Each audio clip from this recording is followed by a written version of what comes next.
Muito bem, meus amigos, vamos lá. Muito bom dia, iniciando aqui o nosso estudo de hoje. Revista Espírita, mês de abril de 1860. Nós temos um longo capítulo aqui para poder estudar. Formação da Terra, Teoria da Incrustação Planetária.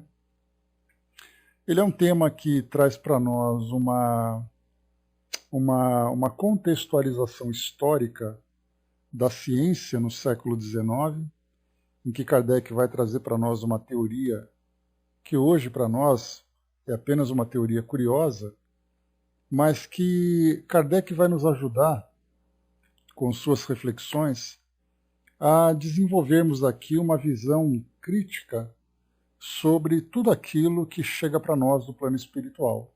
Então ele vai trazer para nós, além de uma visão científica daquele período, também uma visão filosófica dessa questão e uma visão espírita também dessa questão.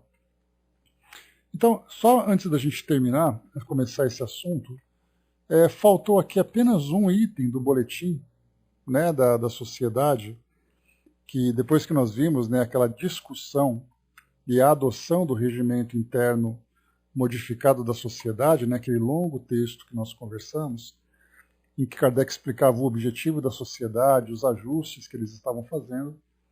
Faltou aqui, então, numa sessão particular, no dia 23 de março, também numa sexta-feira, a nomeação dos membros do comitê. Então é rapidinho, só traz para nós aqui o item estudos.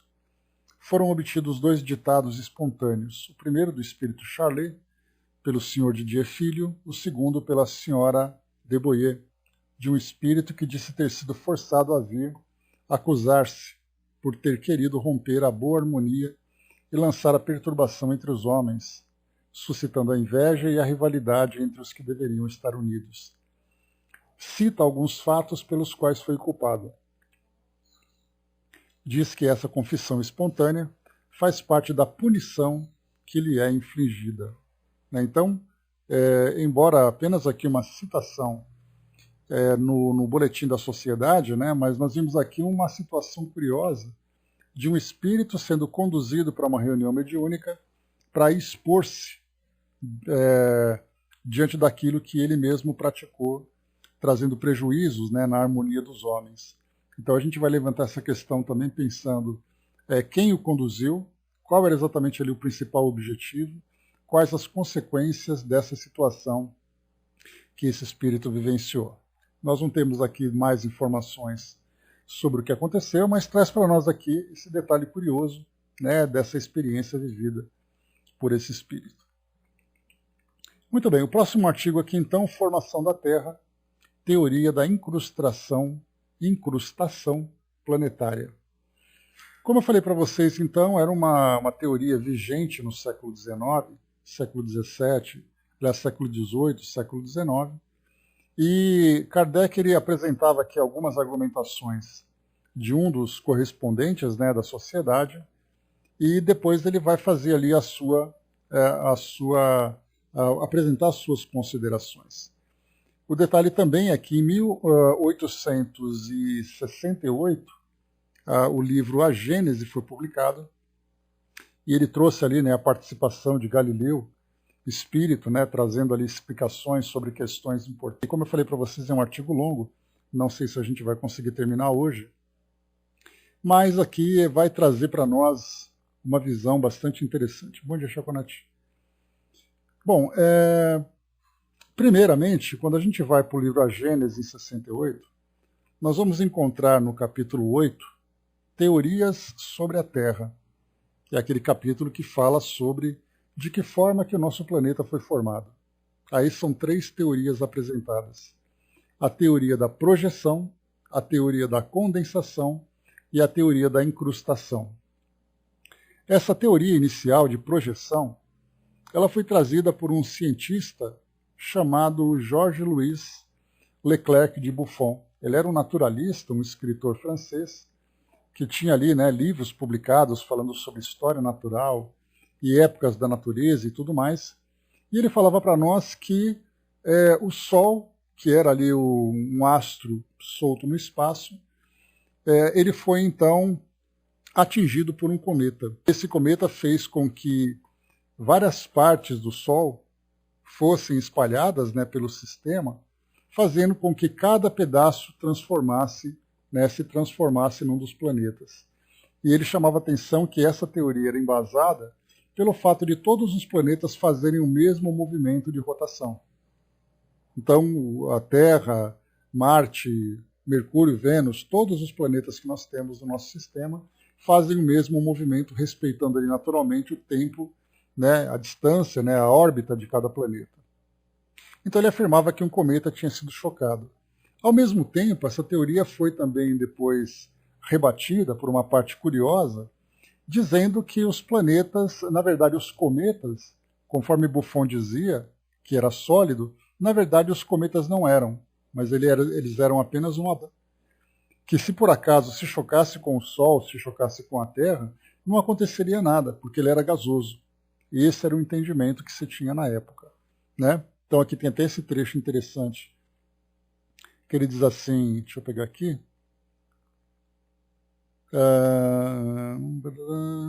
Ele coloca assim, né, que a teoria, isso aqui é o segundo item, a teoria de Buffon, contestada pelas novas descobertas da ciência, está hoje praticamente abandonada pelas seguintes razões. Durante muito tempo acreditou-se que os cometas eram corpos sólidos, cujo encontro com o planeta poderia ocasionar a destruição desse planeta. A partir dessa hipótese, a suposição de Buffon não tinha nada de improvável. Porém, sabe-se agora que os cometas são formados de matéria gasosa condensada. Bastante rarefeita. Entretanto, a ponto de se poder observar estrelas de grandeza média através dos seus núcleos. Nesse estado, oferecendo menos resistência que o Sol, um choque violento capaz de projetar no espaço uma porção de massa solar é algo impossível. Então, ali era a época, né? Então eles tinham ali a teoria dos cometas sólidos, depois a ciência veio dizendo que não era, que eram ali corpos gasosos. Então, mais uma vez ali o equívoco daquela época, naturalmente, né, era muito comum. É muito comum não. Nós devemos entender que a ciência ela vai evoluindo com o passar do tempo e conforme os recursos e as teorias vão se modificando, né? Então, essa teoria inicial foi abandonada, então, que era a teoria de Buffon. Depois nós temos aqui uma segunda teoria que fala sobre a teoria da condensação. Essa é a teoria mais aceita, que fala sobre a matéria no espaço, né, que vai se condensando, formando os corpos cada vez mais densos. Então, hoje mesmo, a ciência traz para nós esse entendimento, mostrando né, que toda essa matéria espalhada começou então a formar esses corpos e muitas vezes nós encontramos cometas, cinturões de asteroides, né, que são resíduos da formação desses corpos. Lembrando que até naquela época eles entendiam aqueles planetas gasosos, né, como é o caso de Júpiter, Saturno, né, dois grandes planetas gasosos, para eles eram corpos sólidos, porque era a forma como eles analisavam e a partir dos recursos de que eles dispunham. Então essa teoria da condensação é a mais aceita nos tempos atuais. E a terceira é a teoria da incrustação. E nesse trecho aqui do livro A Gênese, Kardec utilizou exatamente essa carta que nós vamos ler aqui na Revista Espírita de 1860. Kardec vai colocá-la já em 1868, 8 anos depois, mas ele vai apresentar a carta e depois ele vai apresentar também a negação. Porque na carta Kardec fica ali dizendo que não pode fazer afirmação, que são conjecturas, mas que tem ali uma certa lógica. Já no livro A Gênese, 8 anos depois, na verdade 7 anos depois, né, porque a publicação vai ser em 68, portanto ele vem sendo elaborado nos anos anteriores, Kardec disse que está completamente descartada essa teoria. Então mantém apenas essa da condensação. Eu quis trazer para vocês para a gente lembrar sempre, né, que a Revista Espírita ela acaba sendo uma fonte muito importante de publicações que Kardec utilizou em outras obras. Então são mensagens do Evangelho segundo o Espiritismo, do Livro dos Médiuns, do Livro dos Espíritos, do Céu e Inferno, da Gênese. Então muita coisa desses livros, que são livros derivados do Livro dos Espíritos, né, desdobramento do Livro dos Espíritos, eles foram formados por material retirado aqui da Revista Espírita. Então, por isso eu trouxe para vocês aqui a Gênese e Kardec trazendo, então, essa modificação. Então, vamos aqui para essa teoria, para esse interessante artigo, para a gente poder entender a ideia em si e depois analisar as reflexões de Kardec. O nosso sábio confrade, Sr. Jobard, de Bruxelas, nos escreve o que se segue a propósito de nosso artigo sobre os pré-adamitas, publicado na revista do mês passado. A gente lembra que os pré-adamitas, né, essa ideia dos povos adâmicos, são aqueles povos que vieram através das migrações, né, das imigrações de outros mundos, né, e antes disso nós tínhamos ali o povo nativo. E aí, então, nesse artigo ele fala alguma coisa sobre esse povo. O Sr. Jobard, ele é um espírito, ele é um participante, né, da sociedade, um membro da sociedade que viveu em Bruxelas, e ele já teve ali algumas situações de destaque interessante. Nós veremos, por exemplo, uma informação que Kardec vai apresentar aqui na própria Revista Espírita, que o Sr. Jobard, depois da desencarnação dele, primeiro ele se apresentou ali na condição de um espírito feliz, lá no livro Céu e Inferno, na segunda parte das entrevistas. Então, aquele espírito bem esclarecido e tudo mais. Mas o Sr. Jobard, ele era um espírito uma pessoa muito empolgada. E tal empolgação poderia gerar muitos problemas na divulgação da doutrina espírita. E aí, então, Kardec vai apresentar para nós aqui uma explicação, dizendo que, em virtude do ímpeto que ele tinha, da paixão que ele tinha pela doutrina espírita, ele estava começando a trazer prejuízos e provocaram a desencarnação, a antecipação da desencarnação dele. E isso abre um precedente muito interessante para a nossa análise depois, porque da mesma forma que nós temos aquelas moratórias que são apresentadas, né, aqueles espíritos que estão ali no seu tempo de desencarnação, mas diante de uma situação especial que eles estão vivendo, esse espírito tem ali uma moratória, a possibilidade de prorrogar a sua existência na Terra. Nós vimos isso, inclusive, num dos livros de André Luiz, quando nós temos ali, né, 5 pessoas que vão desencarnar, e ele faz visitas a essas pessoas, e uma delas, que é uma senhora, fica mais um pouco porque a filha estava grávida e seria ali uma gravidez problemática. E ela, então, fazendo ali o seu pedido, foi concedido que ela ficasse mais um tempo para poder ajudar a filha. E isso aconteceu. Então, tanto na moratória como na antecipação, a desencarnação tem ali também, ela tem ali uma certa flexibilidade. Não é aquele rigor que nós imaginamos, aquela matemática precisa a partir do nosso ponto de vista. No caso do Sr. Jobard, então, ele acabou se encaixando nessa situação. Mas a gente vai acompanhando aqui os nossos estudos e logo a gente vai ter, né, mais detalhes sobre essa experiência que ele vivenciou. Mas o Sr. Jobard, então, escreveu essa carta. Vamos a ela. Sonja, bom dia. Permiti-me algumas reflexões sobre a criação do mundo, com vistas a reabilitar a Bíblia aos vossos olhos e aos dos livres pensadores. Deus criou o mundo em 6 dias, 4.000 anos antes da era cristã. Então a gente lembra que essa é uma informação bíblica, que o mundo foi criado em 6 dias, 4.000 anos antes de Cristo. São dados bíblicos. Por isso hoje aquele grande debate, né, entre aqueles que aceitam sem crítica científica essa teoria apresentada na Bíblia e outros que dizem que é uma interpretação equivocada daquelas informações, dizendo, por exemplo, que aqueles 6 dias que teve ali formação do nosso planeta representam 6 eras, né, eras geológicas do desenvolvimento do nosso mundo. Né? Então hoje já não tem mais discussão sobre isso, pelo menos no que diz respeito a elementos científicos, mas nós temos pessoas que rejeitam a ciência e optam por essa teoria. Então, 6 dias e 4.000 anos antes de Cristo, conforme informações bíblicas. Essa afirmativa os geólogos a contestam, firmados no estudo dos fósseis e dos milhares de caracteres incontestáveis de vetustez, ou seja, né, incontestáveis de verdade, que fazem remontar a origem da Terra a milhares de milhões de anos. Entretanto, a Escritura disse a verdade e os geólogos também. E foi um simples campônio, né, um camponês, quem o pôs de acordo, ensinando que o nosso globo não é mais do que um planeta incrustativo, muito moderno, composto de materiais muito antigos. Então a ideia da incrustação, basta a gente lembrar que quando você pega um panetone, as frutas cristalizadas estão incrustadas na massa. Então a ideia da formação do nosso planeta foram então ali massas que foram incrustando, né, se juntando para formar aquilo que o nosso planeta é hoje. Essa era uma teoria que vinha do século XVIII e também do século XIX, que depois foi contestada, como eu comentei com vocês há pouco.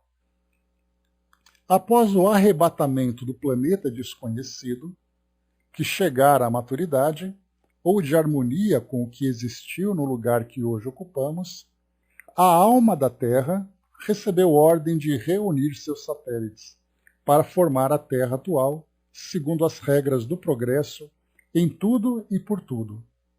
Então aqui a gente fala sobre um planeta desconhecido, que depois chegou à maturidade a partir dessa ordem para reunir esses outros satélites, para poder fazer com que eles se juntassem para formar aquilo que é hoje. Mais uma vez a gente lembra, né? Então tá bom, André. Então, só para a gente lembrar, né, que tudo aquilo que é desconhecido, ele acaba para os homens de curiosidade, para os homens que se aproximam da ciência, é muito natural que eles apresentem as suas teorias, baseados nos elementos que são apresentados. Tanto é assim que nós tivemos, né, os gregos dizendo que a Terra era redonda a partir do movimento do Sol, dizendo que a Terra não era o centro do universo, mas que o Sol era o centro do universo. Nós tínhamos a teoria da Terra plana, que nos séculos 13, 14, 15, até 16 ela se apresentou, quando nós tivemos ali, né, Galileu, Copérnico, que começaram então a questionar essa teoria. Mas são propostas, né, que são apresentadas para explicar a origem das coisas, enquanto nós não temos ali outras explicações mais lógicas. Então, essa ideia foi apresentada aqui pelo Sr. Jobá. E continua. Então, a Terra recebeu a ordem para reunir os seus satélites. 4 apenas desses astros concordaram com a associação que lhes era proposta. Só a Lua persistiu na sua autonomia, visto que também os globos têm o seu livre-arbítrio. Então dá para imaginar assim aquele filme bem antigo, né, do começo do século XX, que mostrava, né, de Júlio Verne, que mostrava, né, a viagem à Lua, que tem a Lua assim com aquele projétil enfiado no olho, né, com os olhos e tudo mais. A impressão que a gente tem é que os globos, né, têm ali a sua vida. E aí então desses 5 satélites que giravam em torno desse nosso planeta desconhecido, 4 aceitaram essa ordem e um ficou rebelde, que é o caso da Lua. Mas vamos lá, são teorias. Para proceder a essa fusão, a alma da Terra dirigiu aos satélites um raio magnético atrativo que pôs em estado cataléptico todo o mobiliário vegetal, animal e hominal que eles possuíam e que trouxeram para a comunidade. Pois é, né, dona Miriam? Bom dia, Gilda. A operação teve por únicas testemunhas a alma da Terra e os grandes mensageiros celestes que a ajudaram nessa grande obra, abrindo aqueles globos para lhes darem entranhas comuns. Praticar a soldadura, ou seja, né, foram soldados, né, cada uma dessas partes elas foram soldadas, formando um único corpo. Praticada a soldadura, as águas se escoaram para os vazios que a ausência da lua deixara, da qual se tinha o direito de esperar uma melhor apreciação de seus interesses. Então, cada satélite foi então sendo incrustado na Terra e a Lua deixou um buraco. Toda a água então escorreu para esse buraco, formando os oceanos. No século XIX, esse tipo de pensamento é até curioso, né? Pelo grau de fantasia que ele tinha naquela época, porque a ciência no século XIX já era uma ciência bastante racional. Mas ainda assim havia aqueles que acreditavam.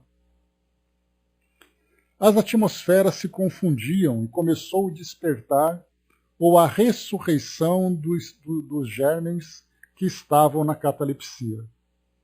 O homem foi o último a ser tirado do estado de hipnotismo e se viu cercado da luxuriante vegetação do paraíso terrestre e dos animais que pastavam em paz ao seu redor.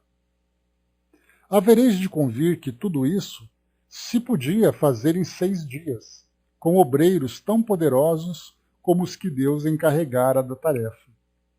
O planeta Ásia trouxe a raça amarela, o de civilização mais antiga. O planeta África, raça negra. O Europa, a raça branca. E o América, a raça amarela. A Lua certamente nos teria trazido a raça verde ou azul. Olha as ideias da época, né? A Miriam colocou nessas informações servem de base para algumas argumentações de quem estuda o criacionismo, justificando elementos mais antigos. Sim, nós temos um debate significativo entre criacionismo e evolucionismo. Ainda hoje isso existe, né? Tanto que nos Estados Unidos nós temos lá o Museu do Criacionismo, que é mantido por instituições evangélicas, que traz ali, né, como se fosse, se você pegar o Museu de História Natural, por exemplo, né, lá nos Estados Unidos ou lá na Inglaterra, você tem ali fósseis, você tem ali estruturas do passado, enfim, você tem ali informações valiosíssimas sobre a história da formação do nosso planeta. E nesse Museu do Criacionismo, você tem ali a Arca de Noé, você tem ali a simulação de Adão e Eva. É uma coisa curiosa que nesses tempos que nós estamos vivendo ainda hajam pessoas que pensam dessa forma. Mas muito bem, tivemos ali então 4 planetas, o Ásia, o África, o Europa e o América. A Lua então seria ali mais um, talvez ali o continente Lua, que eles não conheciam, né? Deixa eu só um instantinho, pessoal. Deixa eu só pegar aqui uma informação rápida.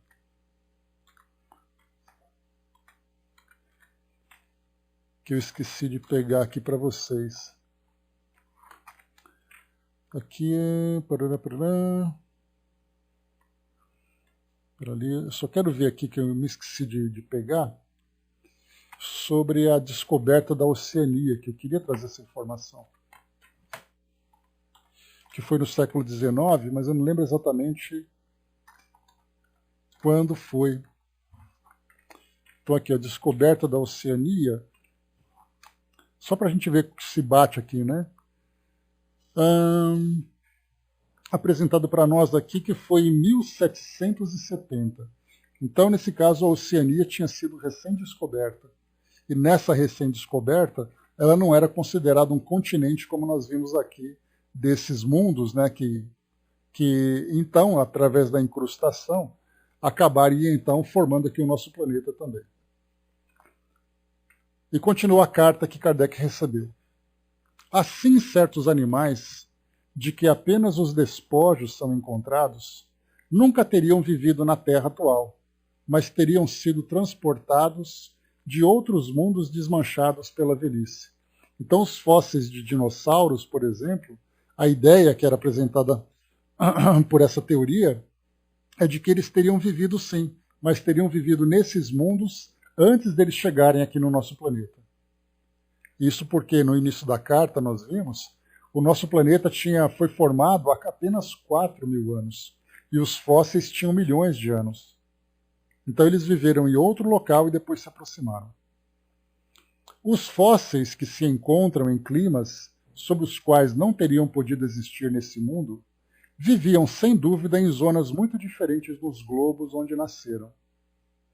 Tais despojos na Terra se encontram nos polos, ao passo que viviam no equador dos polos, dos globos a que pertenciam. E depois dessas enormes massas, cuja possibilidade de existência não podemos conceber no ar, viviam no fundo dos mares, sob a pressão de um meio que lhes tornava fácil a locomoção.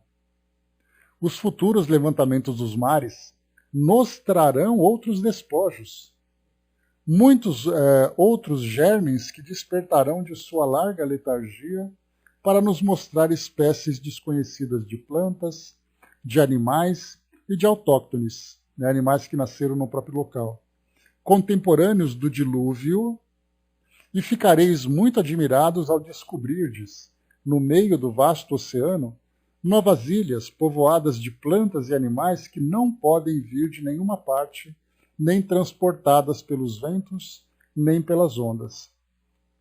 Nossa ciência, que acha errada a Bíblia, terminará por restituir-lhe sua estima, como foi forçada a fazê-lo a propósito da rotação da Terra, pois não se trata de erro da Bíblia, mas dos que não a compreendem.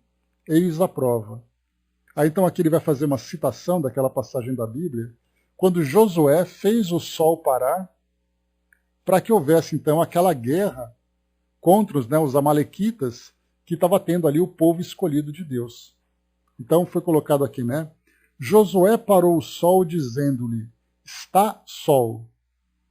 Ora, desde então ele está parado, pois em parte alguma encontrais que ele tenha ordenado que girasse novamente. E se desde a derrota dos amalequitas a noite continua sucedendo o dia, é preciso admitir que a terra gira. Então não é Galileu, mas os inquisidores que mereciam ser censurados por não terem tomado a Bíblia ao pé da letra. Então ele está dizendo aqui que o sol girava e, nesse caso, Josué fez o sol parar. Se ele fez o sol parar, é porque o sol girava. Um raciocínio lógico e óbvio, mas a fundamentação que ele apresenta para nós é uma fundamentação bíblica. Rapidinho aqui, deixa eu ver o que vocês escreveram. A Miriam colocou, Kardec comenta que em algum momento que essas teorias fantasiosas trazem algum fundo de verdade, que só que interpretadas com peso antropomórfico, né? Não deixa de ser uma busca tentando entender tudo isso. Sim, toda teoria não é a ideia de certo ou errado.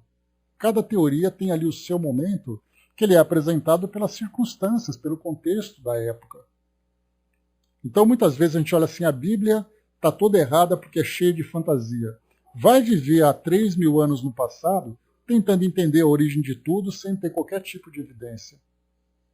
Volta 500 anos no tempo, na época das grandes navegações, em que você não tinha desenhos, você não tinha mapa, isso não era aprendido na escola, se você não teria medo de pegar uma caravela, atravessar o oceano e cair no vazio, porque a Terra era plana. Então, cada época tem o seu contexto. A ciência, ela não erra. A ciência, ela apresenta os seus argumentos dentro daquilo que ela tem. E depois ela vai evoluindo, não é corrigindo. Ela vai evoluindo nas suas teorias e reformando, trazendo novas argumentações. Né? O Brás colocou, né, o Senhor dos Exércitos existe até os dias de hoje. Existe assim, Brás. Nós temos ali irmãos fervorosos que acreditam ainda nessa imagem de Deus como sendo o Senhor dos Exércitos. Eu gosto dessa posição generosa de Kardec em relação a essas teorias que já são consideradas ultrapassadas, né? Sim. Até porque ele mesmo, né, como a gente viu na Gênese, ele mesmo reconhece as limitações e sabe que, assim como a doutrina caminha par a par com a ciência e ela vai se adaptando às novas teorias que vão sendo apresentadas, a própria ciência também passa por essa evolução. Mas vamos em frente. Também se negava a existência do licórnio bíblico. Licórnio é unicórnio em francês, né? Então ele está dizendo que se negava a existência de um unicórnio bíblico. E acabam de ser mortos 2 nas montanhas do Tibete. Quer dizer, quem viu ali, né? De onde veio essa informação de que 2 unicórnios foram mortos nas montanhas do Tibete, né? Nas cadeias do Himalaia? Mas enfim, ele achou aqui que isso era verdade. Negava-se a aparição do espectro de Saul. E graças a Deus, estais a ponto de convencer os negadores. Lembremo-nos sempre dessa advertência das Escrituras. Aí ele fala aqui em latim, né, que eu não vou ler, claro, mas em tradução quer dizer, deixa eu ver aqui, noli est incredulus, sictio ectius imutius. Bom, ele fala aqui uma teoria, né? Saudações cordiais e respeitosas do autor da etnografia do mundo espírita, Jobar. Agora vamos aqui aos comentários de Kardec. A teoria da formação da Terra pela incrustação de vários corpos planetários já foi dada por certos espíritos em diversas épocas, através de médiuns estranhos entre si. Não nos fazemos adeptos dessa doutrina, que confessamos não ter sido ainda suficientemente estudada para sobre ela nos pronunciarmos, mas reconhecemos que merece um exame sério. As reflexões que ela nos sugere, não passam de hipóteses, até que dados mais positivos venham confirmá-las ou desmenti-las, né? Aí então a gente vai ver aqui que 7 anos depois, o próprio Kardec já afirma no livro A Gênese que realmente essa teoria está descartada. Mas até lá ainda fica na dúvida, né? Ele não nega, aliás, ele não afirma, mas também ele não nega. As reflexões que ela nos sugere não passam de hipóteses, até que dados mais positivos venham confirmá-las ou desmenti-las. Enquanto esperamos, é uma baliza que pode abrir caminhos a grandes descobertas e guiar nas buscas. Talvez os cientistas um dia encontrem nessa teoria a solução de mais de um problema. Kardec coloca talvez, né? Mas, dirão certos críticos, não tem desconfianças nos espíritos, já que duvidais de suas afirmações? Já que essas teorias, né, tinham sido apresentadas por alguns espíritos através de médiuns diferentes, perguntam, né, mas você não confia no que os espíritos falam? Como inteligências desprendidas da matéria podem remover todas as dúvidas da ciência e projetar luz sobre onde reina a obscuridade? Aí Kardec agora entra na questão filosófico-doutrinária. Isso é uma questão muito grave que se liga à própria base do Espiritismo. E não poderíamos resolver nesse momento sem repetir o que já temos dito a respeito. Assim, aditaremos apenas algumas palavras a fim de justificar nossas reservas. Para começar, responderemos que nos tornaríamos sábios com muita facilidade se cuidássemos tão somente de interrogar os espíritos para conhecer tudo quanto ignoramos. Querendo Deus que adquiríssemos a ciência pelo trabalho, por isso mesmo não encarregou os espíritos de nola trazer pronta e acabada, favorecendo a nossa preguiça.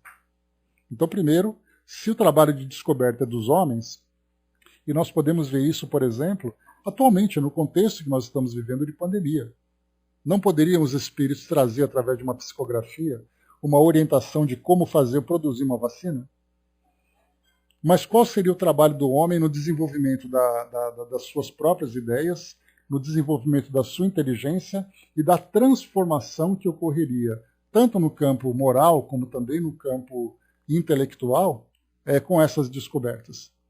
Então, somos nós que, por essa conquista, nós vamos gradualmente alcançando.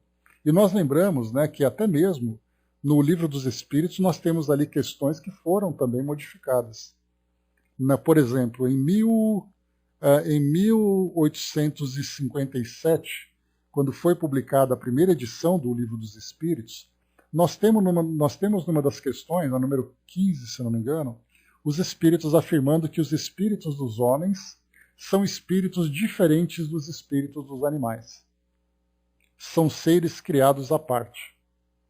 Já na segunda edição, de 1860, nós temos ali Kardec perguntando: os espíritos disseram que os espíritos dos homens são diferentes. Essa afirmação está correta? E os espíritos responderam: as informações chegam aos poucos e cabe aos homens fazerem suas descobertas. E aí a gente vai lembrar que em 1857 os espíritos disseram isso. Em 1858 ou 59 veio ali a evolução das espécies de Charles Darwin, trazendo para nós ali a evolução das espécies a partir de uma única espécie. Então isso trouxe uma grande revolução que, inclusive, não tenho dúvidas disso, uma opinião pessoal, modificou a posição de Kardec diante das questões do desenvolvimento das bases da doutrina. Bom dia, André. Então, mais uma vez, querendo Deus que adquiríssemos a ciência pelo trabalho, por isso mesmo não encarregou os espíritos de nola trazer pronta e acabada, favorecendo a nossa preguiça. Em segundo lugar, a humanidade, como os indivíduos, tem a sua infância, sua adolescência, sua juventude e a sua virilidade. A gente pode falar isso até mesmo da própria ciência, né? A ciência tem a infância, adolescência, juventude e virilidade.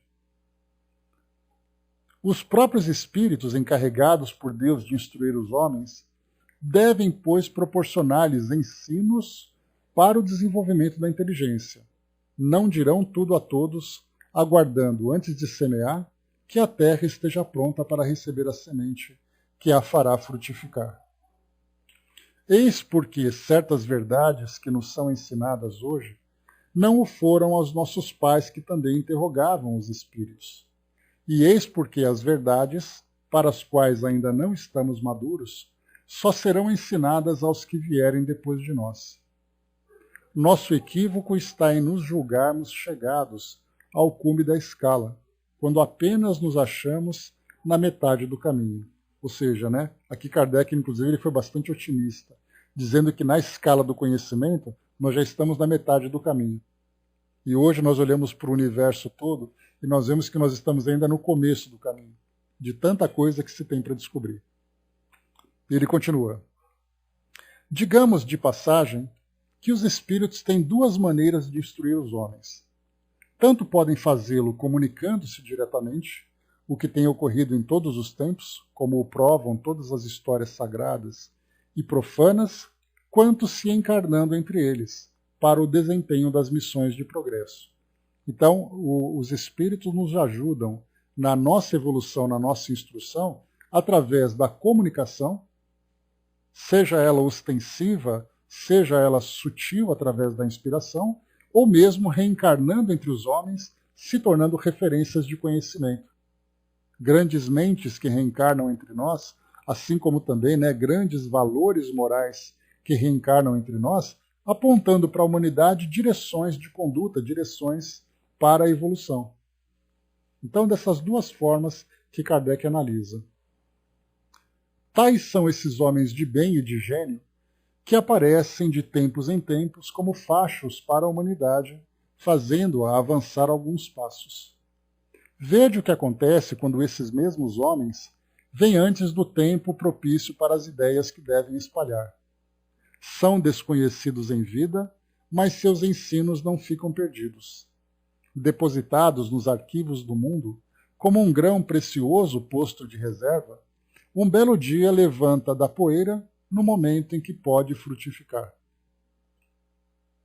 Desde então, aliás, nós tivemos também, né, muitas dessas inteligências vieram, lançaram suas sementes, que ficaram depois para o futuro, para a posteridade, mas eles mesmos sofreram muito naquele período. Basta a gente lembrar, por exemplo, né, John Hus, que foi queimado na fogueira, Galileu, que foi condenado, e tantos outros nomes que tiveram que silenciar-se.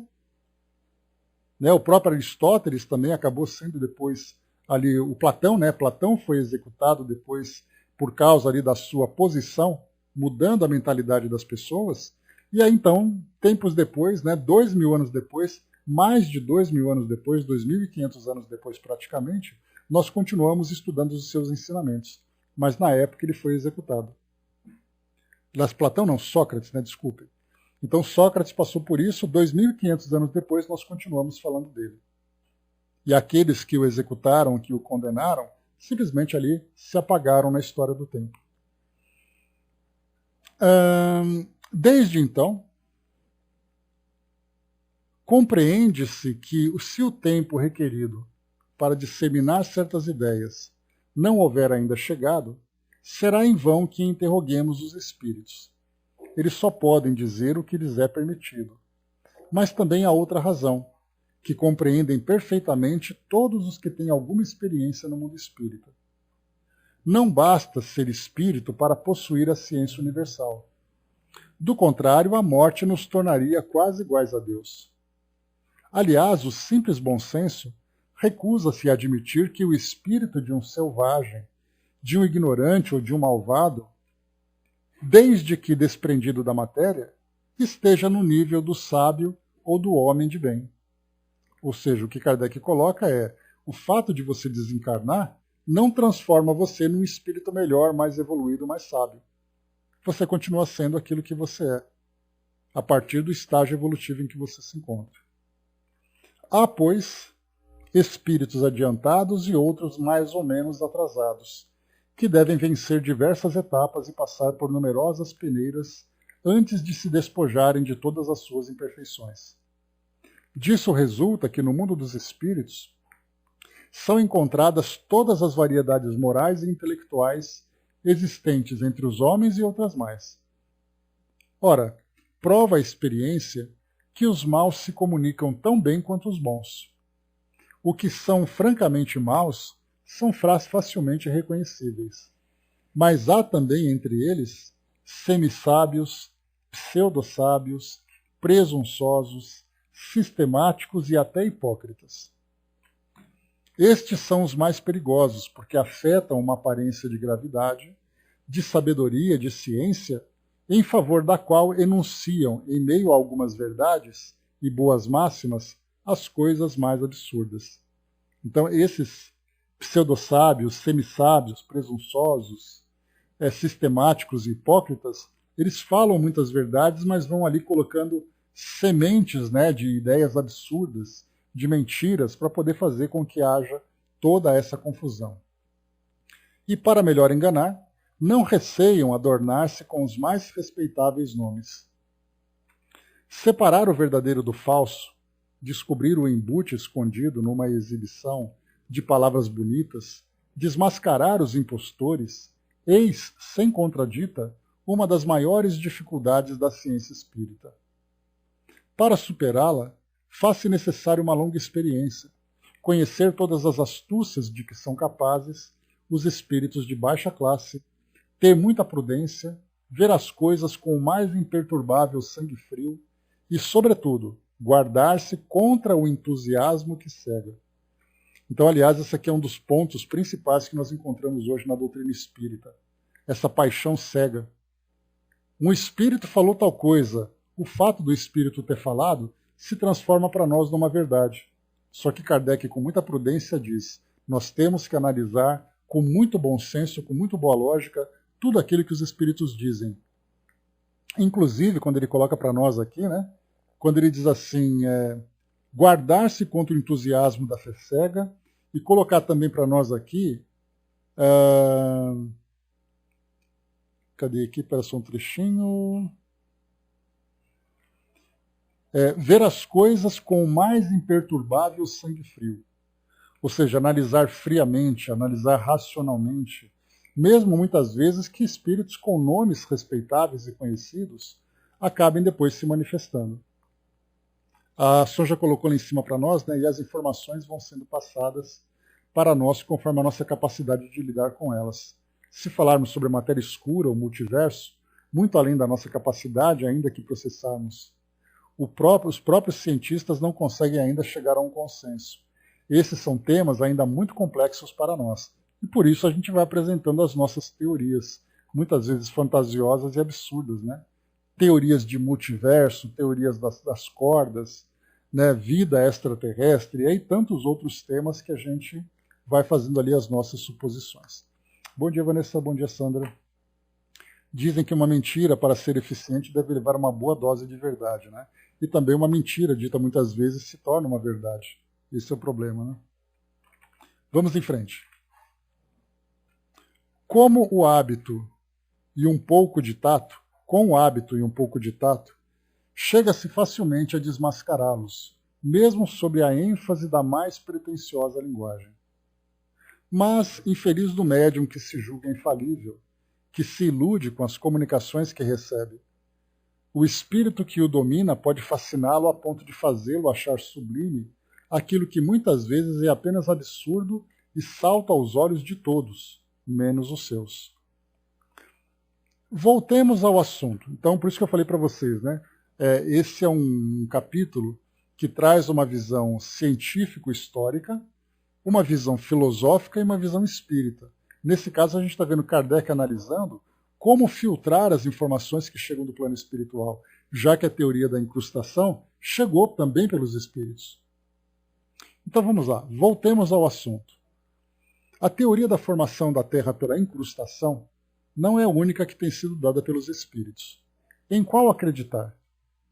Isso prova que, fora da moral, que não admite duas interpretações, não se deve aceitar teorias científicas dos espíritos, senão com as maiores reservas, porque, uma vez mais, eles não estão encarregados de nos trazer a ciência acabada.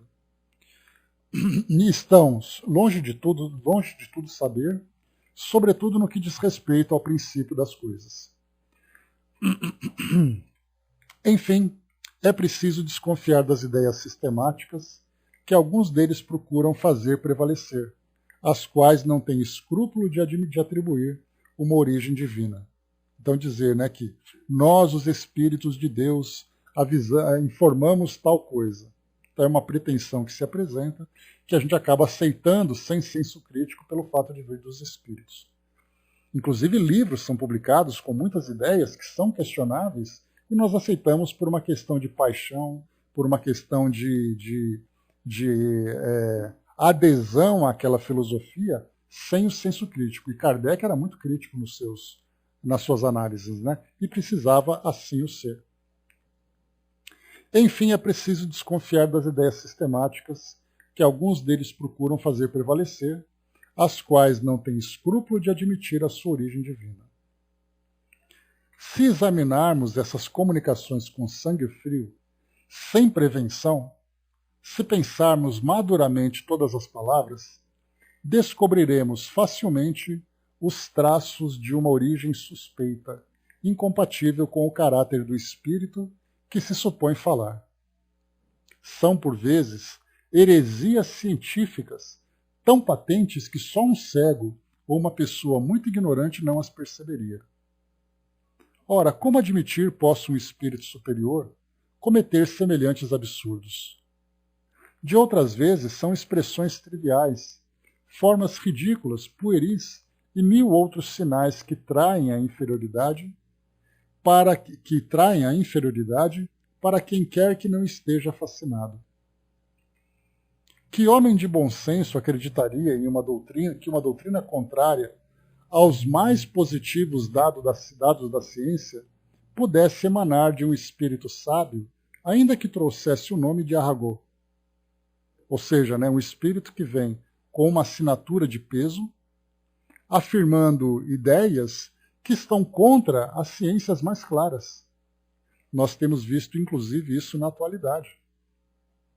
Os espíritos trazendo afirmações sobre o porquê da pandemia no mundo, os espíritos trazendo ideias de como nós nos conduzirmos cientificamente diante de pandemia, e isso é bastante questionável. Como crer na bondade de um espírito que dá conselhos contrários à caridade e à benevolência, ainda que sejam assinados por um apóstolo da beneficência? Dizemos mais: há profanação em misturar nomes venerados a comunicações com evidentes traços de inferioridade. Quanto mais elevados os nomes, tanto mais devem ser acolhidos com circunspecção e mais se deve temer esse ser joguete de uma mistificação. Em suma, o grande critério do ensino dado pelos espíritos é a lógica. Deus nos deu a capacidade de julgar e a razão para delas nos servirmos. Os espíritos bons nolas recomendam, nisso nos dando uma prova de superioridade. Os outros se guardam, querem ser acreditados sob palavra, pois sabem muito bem que no exame tudo tem a perder. Como se vê, temos muitos motivos para não aceitar levianamente todas as teorias dadas pelos espíritos. Quando surge uma, limitamo-nos ao papel de observador. Fazemos abstração de sua origem espírita, sem nos deixar fascinar pelo brilho de nomes pomposos. Examinamo-la como se emanasse de um simples mortal e vemos se é racional, se dá conta de tudo, se resolve todas as dificuldades. Então Kardec coloca que quando chega uma mensagem, ele ignora o fato dela ter sido uma psicografia. Ele vai analisar o conteúdo como se fosse de uma pessoa que acabou de trazer essa informação, evitando aquela paixão, aquela prevenção de dizer, né, que os espíritos estão sempre do nosso lado para nos ajudar na nossa evolução. Se a informação não bate com a lógica, então tem que se desconfiar dela.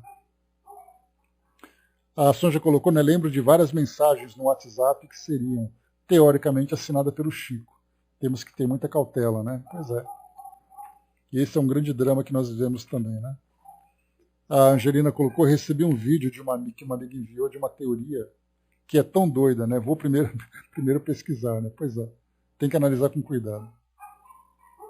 Foi assim que procedemos com a doutrina da reencarnação, que não tínhamos adotado, embora vinda dos espíritos, senão após haver reconhecido que ela só, e só ela, podia resolver aquilo que nenhuma filosofia jamais havia resolvido. E isso abstração feita das provas materiais que diariamente são dadas a nós e a muitos outros. Então aqui a ideia da reencarnação, quando foi apresentada pelos espíritos, a impressão que deu foi que Kardec colocou, essa informação aqui era tudo que eu precisava para resolver as dúvidas, para resolver as questões que acontecem no mundo. Só que mesmo nesse caso, Kardec começou a analisar, vamos pensar na ideia da reencarnação, qual é exatamente ali a sua lógica. Aí ele começou a entender, no caso de diferenças sociais, de condições do indivíduo, de saúde, doença, do estado em que ele está vivendo, se isso tem relação com o seu passado. A partir dessa análise, ele viu que realmente tem lógica. Portanto, a ideia da reencarnação era absolutamente admissível. Isso porque, a gente lembra, Kardec teve uma formação católica, depois ele foi viver em Verdun com Pestalozzi, onde ele foi influenciado pelas ideias, vai com Deus, ciência. Ele foi influenciado pelas ideias protestantes, e depois, então, ele começou a trabalhar com a filosofia, com a doutrina espírita. E aí, então, ele começou a assimilar essas ideias. Então, a ideia da reencarnação não era parte do seu estudo. Não era parte ali das ideias com que ele tinha contato. Mas somente depois de refletir sobre tudo isso é que ele conseguiu chegar a essa conclusão. E depois ele fala, né, isso tudo sem considerar as provas materiais que diariamente são dadas. Aí são sonhos, são pessoas que têm lembranças do passado e tudo mais, né? Então tudo isso vai fazendo com que, né, você vá formando um corpo filosófico. Pouco nos importam, pois, os contraditores, ainda que sejam espíritos, desde que ela seja lógica, conforme a justiça de Deus, que não possam substituí-la por nada de mais satisfatório. Não nos inquietamos mais do que os que afirmam que a Terra não gira em torno do Sol, porquanto há espíritos que se julgam sábios ou que pretendem que o homem veio completamente formado de outro mundo, transportado pelas costas de um elefante alado. Lembra aquela ideia da Terra plana, que é uma grande placa sustentada em cima de 4 elefantes? Essa era uma teoria da época. E aí dizia então que um homem veio pronto de outro mundo, mas que ele não evoluiu conforme nós estudamos hoje. Menos ainda concordamos com o ponto de vista da formação e, sobretudo, do povoamento da Terra. Agora a gente vai entrar num ponto aqui que Kardec vem sendo criticado por alguns segmentos não espíritas com aquela questão de racismo. Vamos lá. Menos ainda concordamos com o ponto de vista da formação e, sobretudo, do povoamento da Terra. Eis porque dissemos no início que para nós a questão não estava suficientemente elucidada. Kardec não aceitava a ideia da teoria da incrustação, mas também não negava porque ele via ali lógica em algumas situações. Esse é um caso da lógica que ele achava interessante observar. Encarada do ponto de vista exclusivamente científico, dizemos apenas que, à primeira vista, a teoria da incrustação não nos parecia desprovida de fundamento. E sem nos pronunciarmos pró nem contra, dizemos haver nela matéria para exame. Ou seja, né? Olha, é interessante, vale a pena a gente pensar sobre tudo isso. Com efeito, se estudarmos os caracteres fisiológicos das diferentes raças humanas, não é possível atribuir-lhes uma origem comum, porque a raça negra não é um abastadamento da raça branca. Olha o que ele afirmou aqui agora.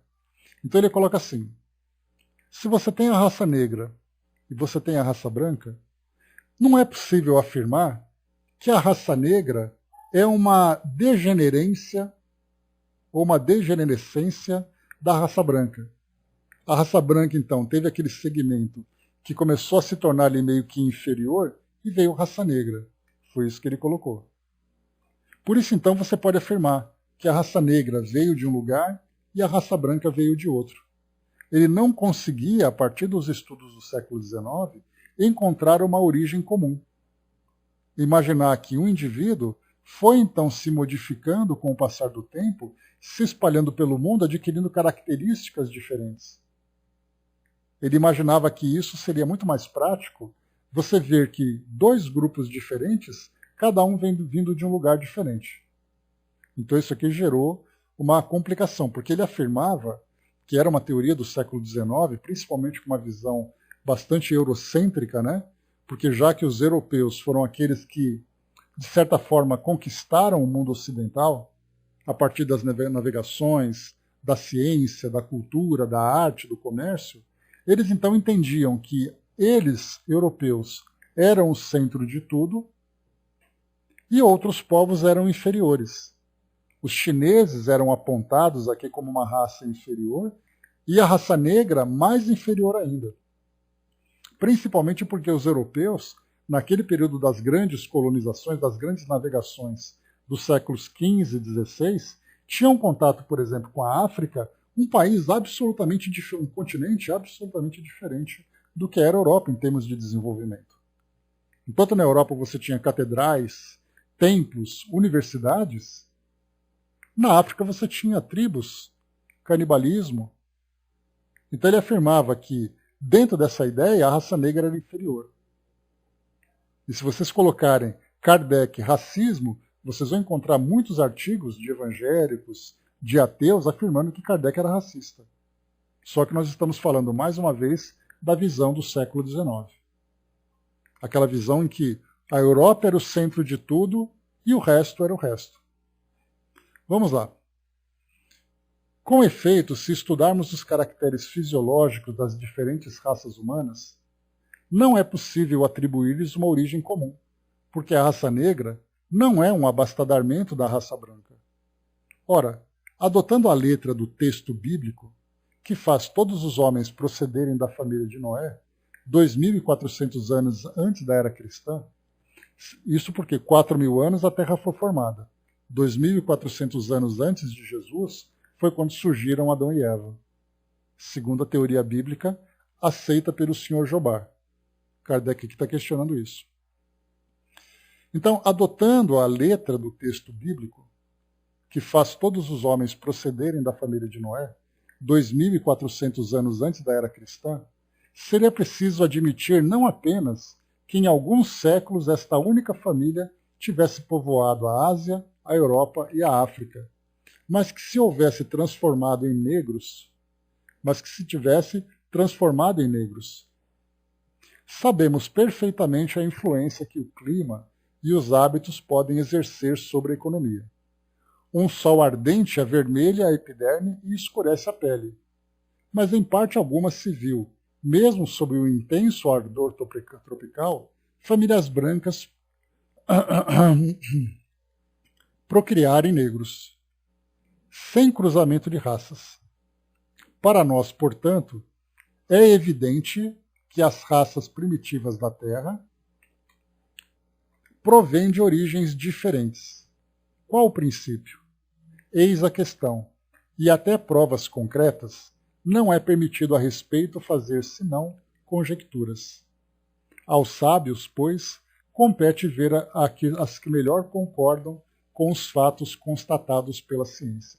Então é interessante a gente ver que Kardec, na sua época, ele trabalhava com observação. Então ele olhava os traços fisiológicos de cada raça, que hoje nós chamamos de etnia, então, mas de cada raça na época, então a raça branca, a raça amarela, a raça negra e a raça vermelha, como ele mesmo chamava. E isso tem até uma visão atual, né? Se nós pegarmos os anéis olímpicos, nós veremos que cada cor do anel representa um continente.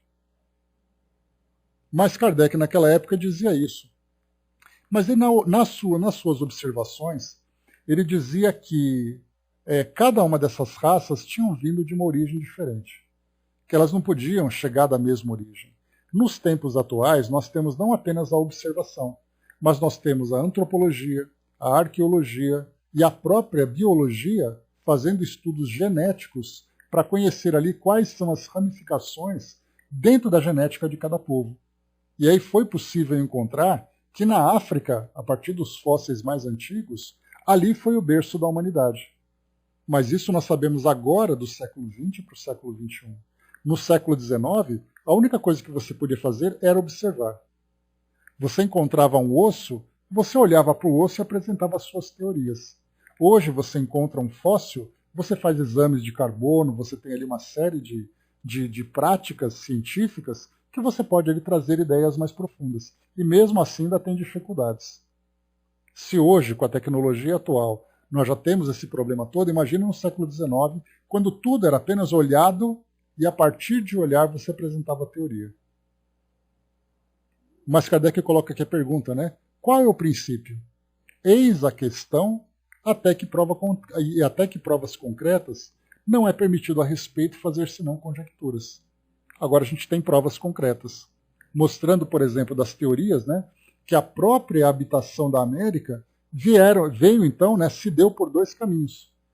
Tanto pelo norte, através do estreito de Bering, lá em cima, né, de Bering, lá em cima, né, entre Rússia e Alasca, como também ali pelo sul, entrando ali pelo Chile, lá pelo Pacífico, vindo da Oceania. Dois caminhos diferentes, e a genética mostra isso. Manda, Dudu, por favor. E a ciência mostra, então, isso. Então, é com o tempo que a gente vai elaborando cada vez mais as nossas ideias e afirmando, né, e trazendo ali uma solidez nas suas bases. Aqui falando, né, olha que interessante, né, uma mensagem, muito obrigado pela participação, falando sobre a questão do que Kardec apresentou sobre os médiums, né?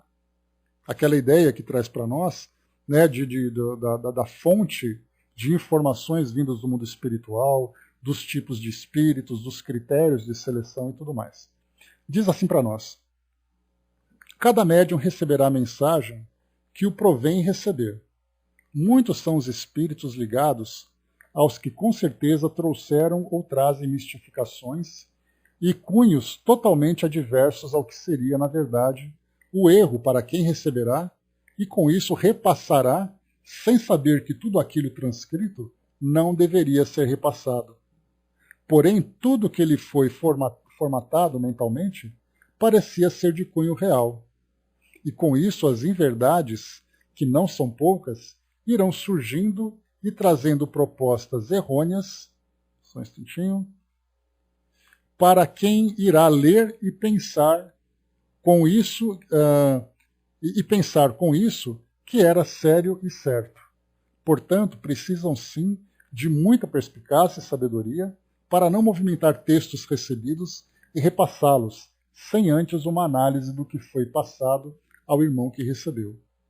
Tudo que é fornecido, seja escrita ou falada por algum médium, poderá ser sim verdade, mas muitas, como vemos, são inverdades que não facilitam o trabalho do plano espiritual, que só quer ajudar e não atrapalhar.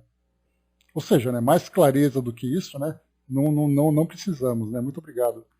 Porque realmente nós vemos isso, né, a ideia de mediunidade, a gente vai estudar sobre isso mais para frente, ela fala que a mediunidade, o médium, ele é apenas um canal de comunicação, ele é apenas o carteiro, digamos assim, né?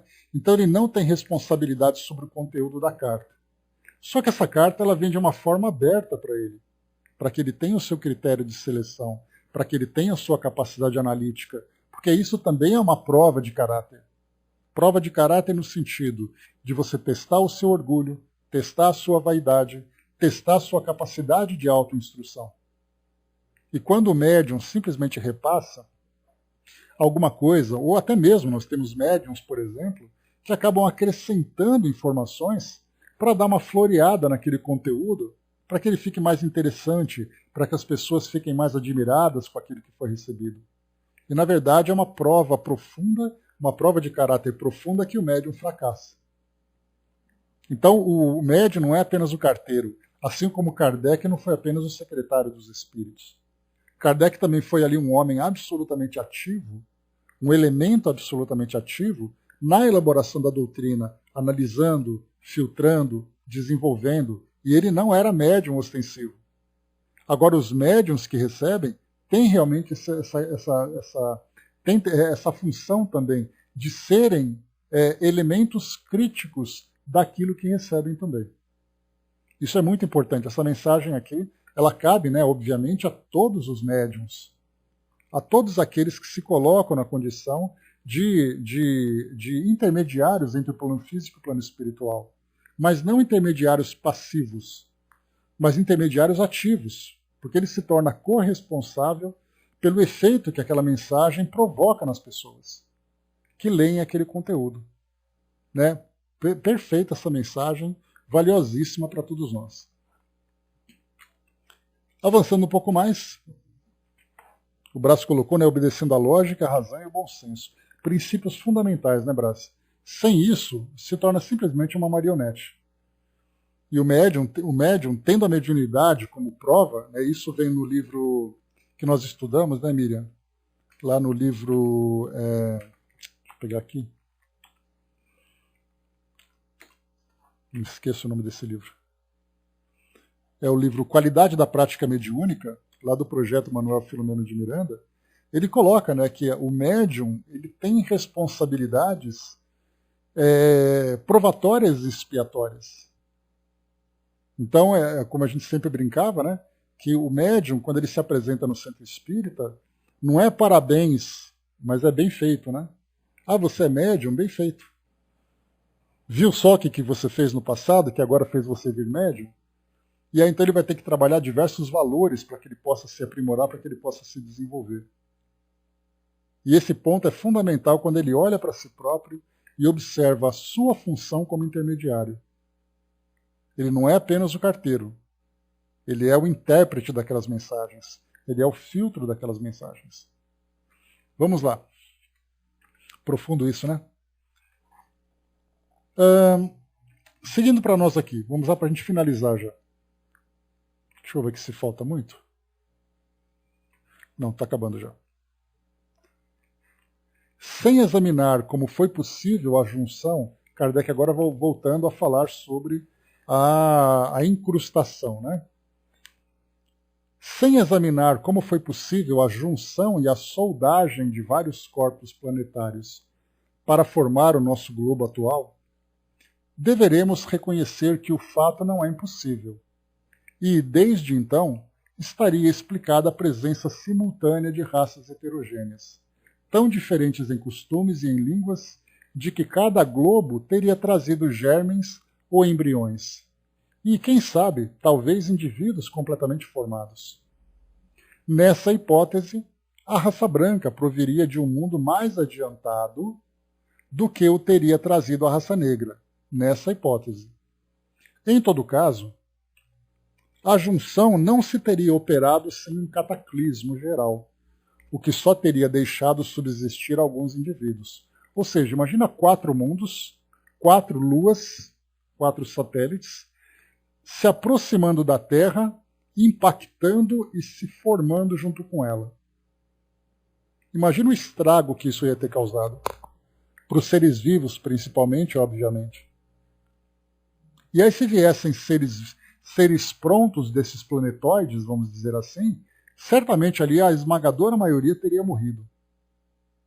Porque se um terremoto faz o que fez, imagina se nós tivéssemos ali 4 mundos se chocando com a Terra que nós conhecemos, que antes de ser o que nós conhecemos hoje. Teorias do século XIX, né? Assim, conforme essa teoria, nosso globo seria, ao mesmo tempo, muito antigo por suas partes constituintes e muito novo por sua aglomeração. Como se vê, tal sistema em nada contradiz os períodos geológicos, que assim remontariam a uma época indeterminada e anterior à junção. Seja como for, e seja o que disser o Sr. Jobá, se as coisas se passaram assim, parece difícil que um tal acontecimento se tenha realizado. e, sobretudo, que o equilíbrio de semelhante caos tenha podido estabelecer-se em 6 dias de 24 horas. Os movimentos da matéria inerte estão submetidos a leis eternas, que não podem ser derrogadas senão por milagres. Né? Então, a ideia da incrustação é você pegar uma massa de pão, arredondado bonitinho, coloca no meio da mesa. E você pega 4 outras massas de pão e você então espreme nessa massa principal. Kardec pergunta, no lugar onde ficou grudado, onde nós encontramos isso aqui no nosso planeta? Onde está a prova, essas cicatrizes, essas soldas, de que essas luas incrustaram aqui no nosso planeta? Muito menos que isso aconteceria em 6 dias. Muito menos em apenas 4.000 anos. Resta-nos explicar o que se deve entender por alma da Terra. Lembra que ele falou, né, que quando a alma da Terra decidiu se formar, ela atraiu então aqueles 4 e só a Lua foi rebelde que não quis ver. Agora, o que é essa alma da Terra exatamente? Resta-nos explicar o que se deve entender por alma da Terra, porquanto não pode entrar na cabeça de ninguém atribuir uma vontade à matéria. Os espíritos sempre disseram que alguns entre eles têm atribuições especiais. Agentes e ministros de Deus dirigem, conforme o seu grau de elevação, os fatos de ordem física, bem como os de ordem moral. Assim como alguns velam pelos indivíduos, dos quais se constituem gênios familiares ou protetores, outros tomam sob seu patrocínio reuniões de indivíduos, grupos, cidades, povos e até mundos. Por alma da Terra deve-se, pois, entender o espírito, chamado por sua missão a dirigi-la e fazê-la progredir, tendo sob suas ordens inumeráveis legiões de espíritos encarregados de velar pela realização de seus desígnios. O espírito diretor de um mundo deve ser necessariamente de uma ordem superior, e tanto mais elevado quanto mais adiantado for aquele mundo. A gente vai lembrar, né, de Brasil, coração do mundo, pátria do Evangelho, o espírito Ismael dizendo que Jesus é o governador do nosso planeta. É a teoria, beleza, é a afirmação que ele traz para nós. Então, Jesus seria, então, essa alma da Terra, e não que a Terra fosse um ser vivo com alma. Para finalizarmos, último parágrafo. Se insistirmos sobre vários pontos que poderiam parecer estranhos ao assunto, foi precisamente por se tratar de uma questão científica eminentemente controvertida. Importa que seja bem constatado, pelos que julgam as coisas sem as conhecer, que o Espiritismo está longe de tomar por artigo de fé tudo quanto vem do mundo espiritual. Assim como pretendem, ele não se apoia numa crença cega, mas na razão. Se nem todos os seus partidários guardam a mesma circunspecção, a culpa não é da ciência espírita, mas dos que não se dão ao trabalho de aprofundá-la. Ora, não seria mais lógico julgar o exagero de alguns do que condenar a religião pela opinião dos fanáticos? E para finalizarmos aqui rapidamente, no próprio livro A Gênese, só para a gente ler aqui um trechinho da incrustação, quando Kardec faz aqui a afirmação dele sobre aquilo que o Dr. Jobá colocou, né? E essa mesma carta que nós lemos, Kardec coloca aqui também. Ele diz assim, ó.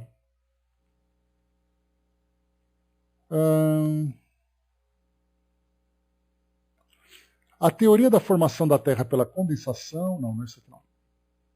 Espera aí que é outro. Condensação, incrustação. Está aqui, ó. Mencionamos essa teoria apenas a título de lembrança, visto que ela nada tem de científico, unicamente porque obteve alguma repercussão nesses últimos tempos e seduziu algumas pessoas. Ela se encontra resumida na seguinte carta. Aí traz a carta do Sr. Jobá, que nós vimos agora há pouco, né, falando que a Bíblia criou o mundo em 6 dias, 4.000 anos, tal. Fala que a Terra atraiu então os satélites, a Lua foi rebelde e não quis vir. E depois Kardec formata aqui para finalizar. Espera lá.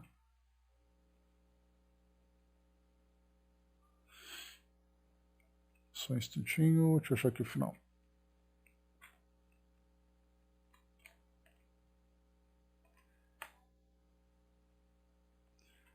Essa teoria seduziu algumas pessoas porque parecia explicar a presença das diferentes raças humanas na Terra, bem como a sua localização. Mas uma vez que essas raças puderam se desenvolver em mundos diferentes, por que não podiam fazê-los em regiões diferentes de um mesmo globo? É querer solucionar um problema por meio de outro problema maior ainda. Efetivamente, fosse qual fosse a rapidez e a habilidade com que se praticasse a operação, essa junção não poderia ser realizada sem abalos violentos. Quanto mais rápida tivesse sido a operação, mais desastrosos seriam os cataclismos. Parece assim impossível que seres simplesmente adormecidos em um sono cataléptico tenham podido ressurgir a eles para, em seguida, despertarem tranquilamente. Se fossem apenas germes, em que consistiriam? E aí depois aqui Kardec vai finalizando, né, trazendo para nós aqui que na época era muito interessante, era uma proposta que tinha sido apresentada, que ele mesmo ficou um pouco balançado, né, vocês viram, que ele dizia, né, que era uma possibilidade, que trazia algumas explicações interessantes, mas 7 anos depois ele recusou completamente, trazendo ali agora a ideia da condensação como sendo a mais lógica, que é a teoria que nós sustentamos até hoje. Beleza, gente? Finalizando aqui então o nosso trabalho de hoje. Apenas dedicando aqui a esse artigo, apenas dedicamos aqui a essas reflexões de informações dos espíritos, análise crítica, lógica e tudo mais, né?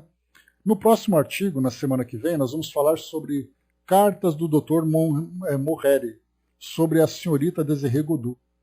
A Desirê Godu, vocês se lembram, é aquela médium de cura que Kardec conheceu, e nós já falamos sobre ela, e aqui nós temos então essa carta, que vai contar um pouquinho